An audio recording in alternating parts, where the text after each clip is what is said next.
Ada yang was-was akidah, ada yang was-was dari pernikahan, dan itu sering sekali gitu ya, ada was-was masalah sholat, itu secara umum. Dan ini dari pertanyaan para sahabat, banyak sekali yang juga membahas masalah was-was. Sebenarnya penyebabnya apa sih Bu ya, sampai kok seperti itu gitu? Kita punya musuh yang nyata, disebutkan dalam Al-Quran adalah syaitan. Ya Bu ya. Atau yang jin juga. Jin dan syaitan satu paket. Dan mereka kalau mengganggu kita bukan seperti perampok membegal di pinggir jalan atau menciderai seseorang, tidak, tapi dengan yuwaswisu fi sudurin nas.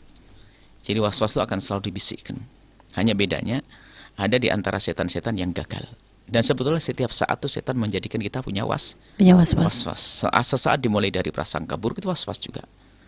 Hanya bedanya ada orang yang langsung memeranginya, tidak menganggapnya. Was-was sihir. Jadi perasaannya kena sihir, ada apa-apa. Ada suatu langsung hubungan dengan sihir. Macam-macam. Maka was-was itu bukannya was-was air, was-was wudu, was-was ibadah, was-was cerai ada sekarang. Was-was sihir. Ada orang merasa sihir toh. Ada orang datang jangan-jangan bawa sihir. Dikira ini was-was. Nah itu adalah ada memang. Begitulah setan menggoda kita.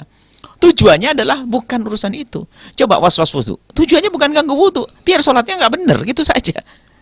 Tujuannya adalah bukan ini. Was-was cerai itu bukan tujuan setan menjadikan dia was urusan cerai. Apa? Agar sama istrinya nggak benar nanti. Kalau sama istrinya nggak benar nanti sudah akhirnya nggak peduli halal haram, zina jadi gampang. Gitu kata setan. Jadi memang semua itu akan digoda oleh setan dengan yuwaswisu fi sudurin nasi.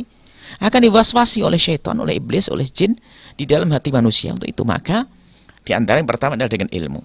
Sehingga ilmu itu kalau harus ada yakin. Ilmu kalau yakin benar belajarnya. Belajar setengah-setengah jadi was-was. Dan juga ingat, guru was-was menularkan ke murid was-was. Pasti. Maksudnya seperti apa ya contohnya? Guru yang mengatakan ini nggak sah. Sampai suatu ketika kami, ini benar, saya dengan sahabat kami, bertiga waktu itu, sholat di belakang seorang kiai, ustadz.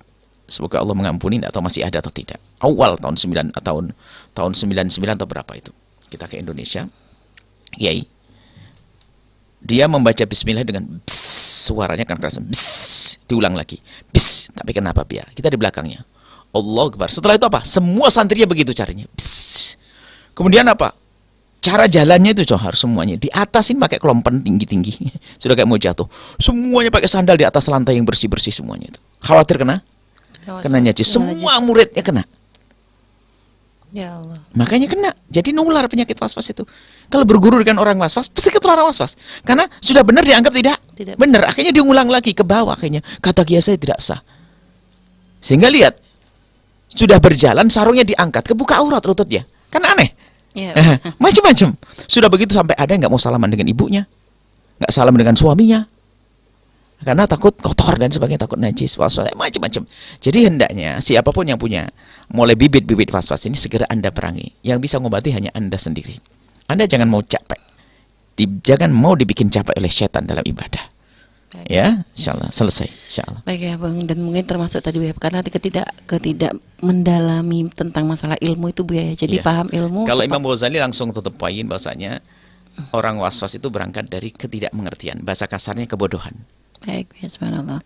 Kalau tidak bodoh maka dia tidak akan kalau tidak akan bodoh nggak akan was-was. Maksudnya bodoh tidak ngerti. Ya kayak termasuk bukan bodohnya maksudnya bodoh bebel, tidak. Jadi nggak meyakini apa yang dilakukan. Ini akan bodoh. Baik ya. Seperti orang sudah wudhu ternyata wudhu lagi, kenapa? Kayaknya belum wudhu. Kan aneh. Sudah wudhu kok belum wudhu itu kan aneh.